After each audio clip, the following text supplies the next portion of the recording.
বন্ধুরা, যখন আমরা সুন্দরবনের দিকে যাত্রা করছিলাম, তখন ওই সুন্দরবন যাওয়ার প্রথম দিন বা সকালে এটা হলো আমাদের লঞ্চ, যে যাতে করে আমরা সুন্দরবনে যাব। আমরা যখন যাই তখন প্রচণ্ড শীত এবং চারিদিকে শুধু কুয়াশা আর কুয়াশা। তখন প্রায় টানা 15 দিন মতো কুয়াশা ছিল।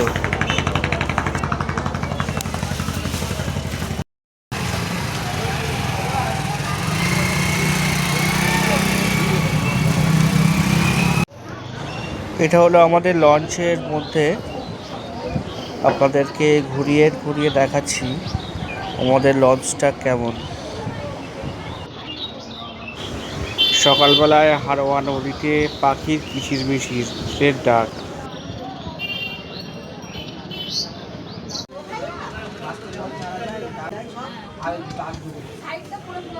সেদিন ছিল হারোয়ার হাট, এবং এই হারোয়া থেকে দেখলাম যে প্রচুর জিনিসপত্র সুন্দরবনের দিকে যায়।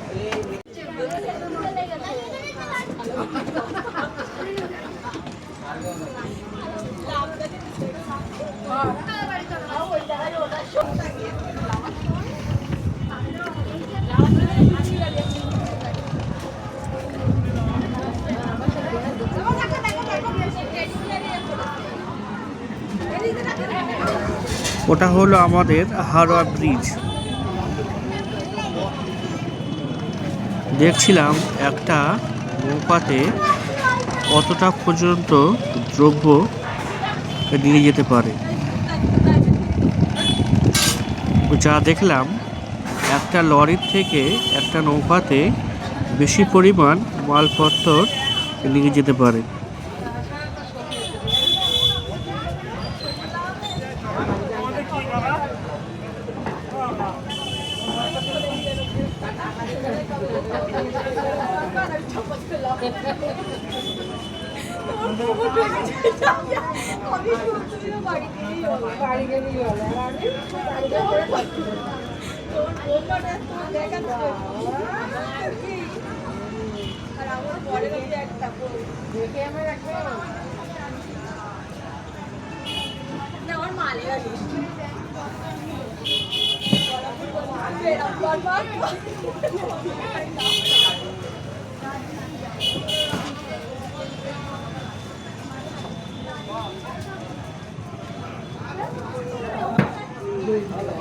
দেখলাম এই নৌকাতে খালি কলা লোড করছে।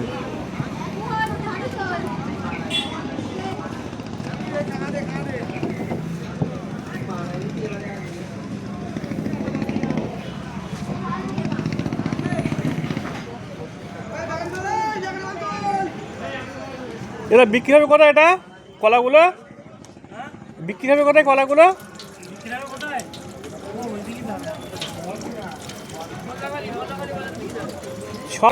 তো বন্ধুরা, ওনারা বলছেন যে শুধু কলা যাবে না, এবং তার সাথে আরও অন্য অন্য রকমের জিনিসপত্রও যাবে।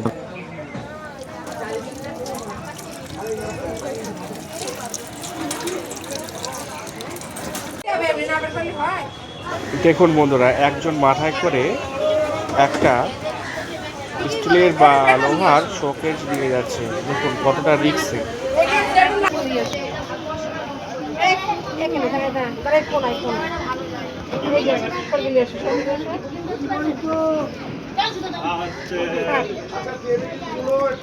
যখন ওই ছোট্ট সিঁড়ি দিয়ে নৌকায় নামছে, দেখুন কতটা রিস্ক নিয়ে।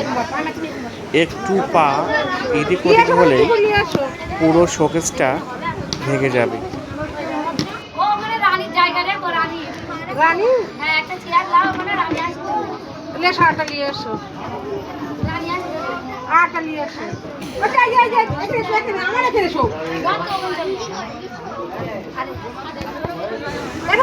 প্রকৃতপক্ষে এরাই বাহুবলী।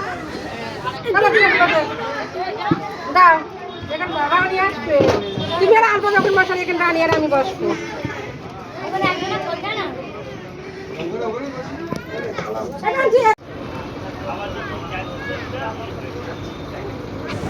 তো ফাইনালি আমাদের লঞ্চ চলতে শুরু করলো এবং দূর থেকে ওই দেখুন হারোয়ার বাজার শরীফ দেখা যাচ্ছে।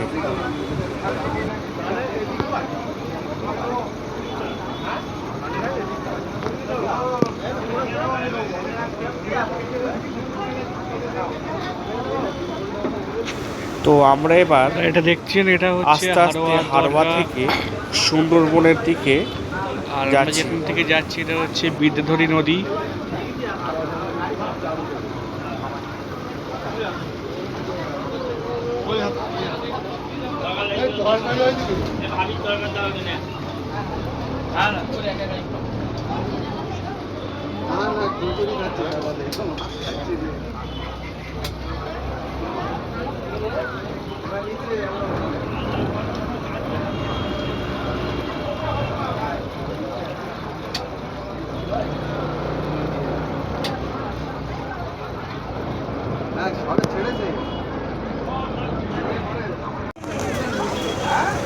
নদীর দুই ধারে কোথাও জঙ্গল, কোথাও গ্রামীণ বসতি, আবার কোথাও বা যেটা দেখছেন এটা হলো ছোট ছোট হারোয়ার শহর। রওজা।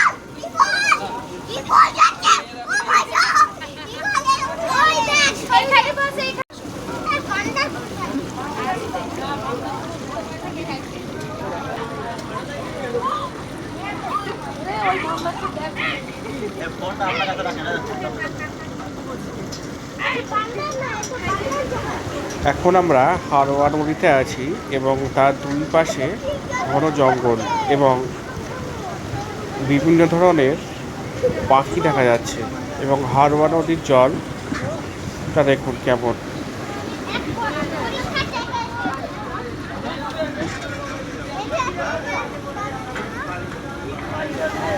এই জঙ্গলের জন্যে হারোয়া নদীর দুই ধারে হয়তো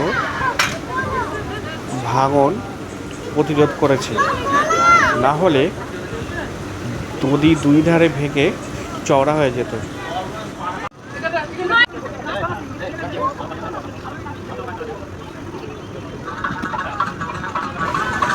শীতের মরশুমে তাই এই নদীর দুই দিকে সব পিকনিক হচ্ছিল।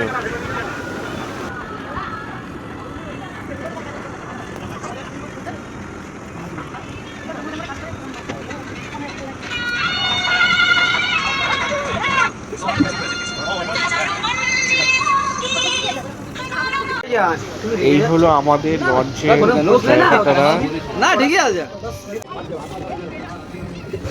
দেখুন এখানে আবার বিদ্যাধরী নদীটি কতটা চওড়া এবং সেই নদীর গায়েই গ্রাম। নদীর পলি মাটি হচ্ছে উর্বর মাটি, আর সেই মাটিতেই সর্ষে চাষ হচ্ছে।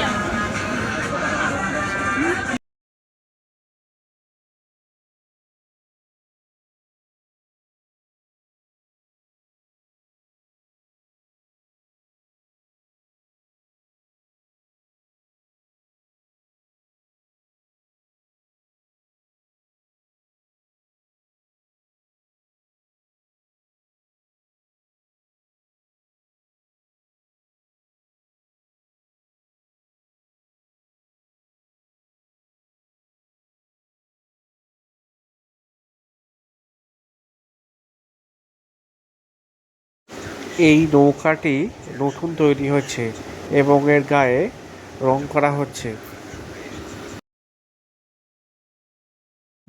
দেখুন বন্ধুরা, কত সুন্দর একটা দৃশ্য।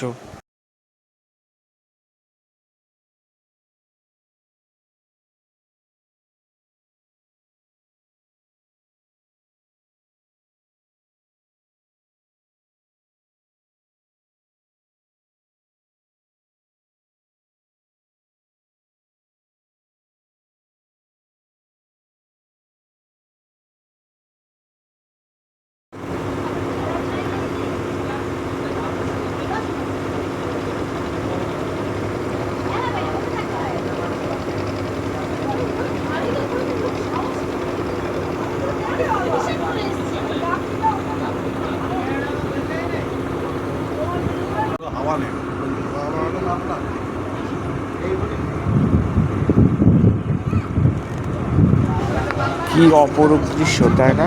পুরো একদম ছবির মতো।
নদীর তীরে সারি সারি সব নৌকা বাঁধা আছে এবং নদীর ধারে গাছগুলোর তার প্রতিচ্ছবি জলের ওপর ভাসছে।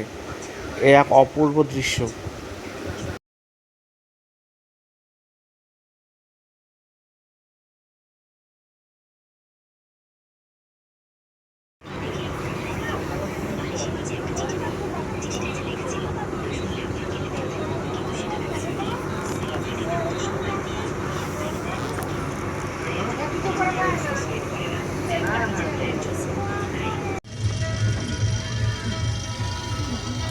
मेरा कॉलेज खत्म होने के बाद हम फिर से मिलेंगे यहाँ पर। এর মধ্যেই আমরা হাড়োয়া নদী ছেড়ে বড় নদী থেকে প্রবেশ করলাম।